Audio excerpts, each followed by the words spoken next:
Yeah. Hi, Ant. Hello. We are at Automechanica, day 3, nearly at the end. Nearly the end. You can see it with the bags under my eyes. I think I'm going to go and take a kip in your bus, I think. Had a good time. It's been a long time, but it's been good. It's been good. Amazing. My voice is still holding on. I know, I can talk, and I've done more talking in the last 3 days than ever. We are on the Ben stand, talking about why health and wellbeing in the industry is important and what we're doing and to partner with businesses. You took part in the first health. I didn't take part. I won. Sorry, clarify. You won the first ever, the inaugural Ben Health and Wellbeing Award. Yeah, I'm still very proud of that. Firstly, why did you go in for it? And then secondly, what did that process, what came out of that process for you? I think we went in for it because Ben was always there. We've seen it. We've had it at the work. We had the guys in the garage, the stickers, anything we were kind of doing within the motor industry. Ben was popping up. So when it came up for an award, I was like, well, I think we've got a chance, and let's see what it's about as well. You don't know what you don't know what you don't know. So we had a look. So and then it made you kind of answer some questions to yourself. Like you really go, do I do this? Do I do enough? Because yes, I mean we obviously done enough to win. But then I was looking at some of the questions and going, yeah, actually I need to change this before we even started the awards. It was like there's some things I need to think about, and the things you don't think about in an everyday, because ultimately I'm still just running a business. A lot of guys out there that are either a one-man band or running a garage, there's so many things to worry about in a day-to-day business. Some of the other bits and pieces, even your own health and well-being gets kind of pushed. I need to get this job out. This is more important. This is more important. And those things, sometimes you need to kind of get a little bit more realistic with what's going on. We've spoken to huge suppliers, and obviously you're working closely with LKQ.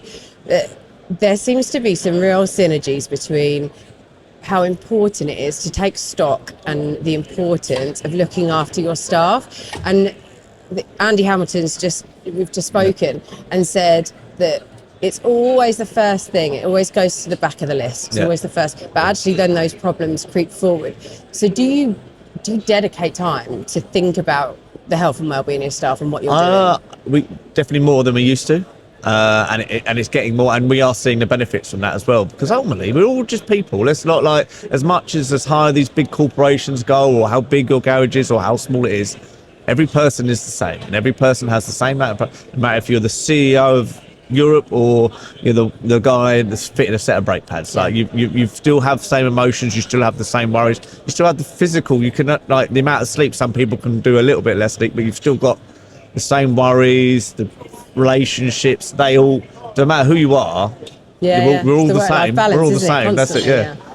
So and what does that look like for you? Do you kind of, is that a set thing? Do you look at that on an annual basis in terms of your staff? I try and be as hands-on and talking to everyone as much as possible, and sometimes push a conversation that needs to be a little bit pushed, but then also know when to drop back, or maybe take the pressure off a little bit and move around and kind of just be present and not forget about people that are there. Just because you're doing a good job day in, day out doesn't mean there aren't other bits and pieces. So we try and talk, try and make it an atmosphere where you feel free to talk, and not shut people down when they come to you with what you may see as a silly issue. It could be massive to them. So don't dismiss it, but then also put them in situations where they're happy. Like people like, what makes you happy, what you don't like. So if you put that back into your work and treat people how you want to be treated, it's massive.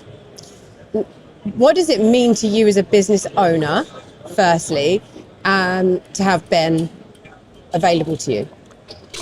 I think it's to try and do it all yourself. I'll never say the right thing, or I can't fund it. Maybe money, embracing or maybe money is tight, so you can't afford to. So knowing that this charity is 24 hours a day, maybe the bloke doesn't feel, or the woman doesn't feel that she can ring you at 10 o'clock at night, but can't ring me, but they can ring Ben. And having that. Have you had that? It's an answer to a solution. You're not just going, well, I don't know the answer. You go, I don't know the answer, but these guys will. These guys will help you. And if they don't, they can't fix it straight away. There is a solution there. It's like cars. If someone rings you up, if I ring you up and say your car's broken, Okay, well, what are we going to do about it? If I ring up and go, your car's broken, we can do this, this, and this, or you can't go here, but maybe talk to these people. That's a nice. You're giving someone a solution to a problem, and that's what Ben is for us. That's a really good analogy.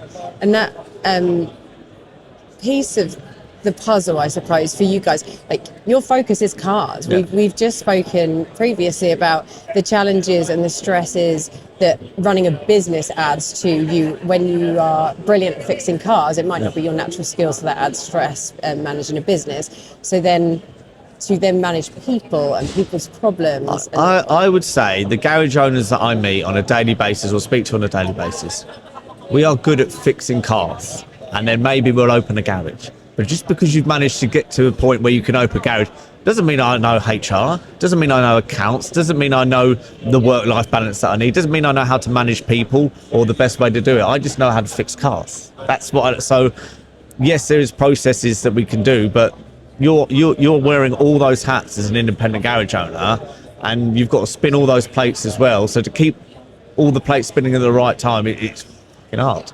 But it's also, you've got to turn around and sometimes say, I can't do it. Yeah. And there's no shame in that, because there's people out there that can help you do it.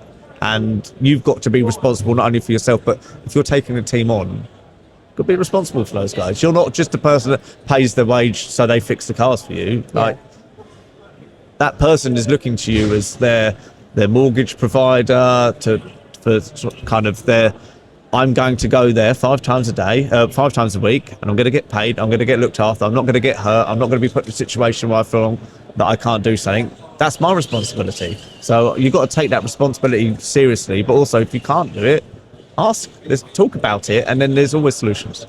And the weight of that's a huge responsibility. You just really work. And it's not a responsibility you ask for. You just go, okay, I'm fixing cars. Okay, I've fixed cars for someone. I now do a few odd private jobs for myself. And okay, my girlfriend or wife is happy because like we're getting a little bit. Then I open the garage and it's by myself. Okay, now I've got to hire someone, and now I've got a bigger responsibility. But it's all come back from fixing cars. It's not glamorize it anymore. We fix cars for How do you deal with that pressure though? The pressure of knowing that you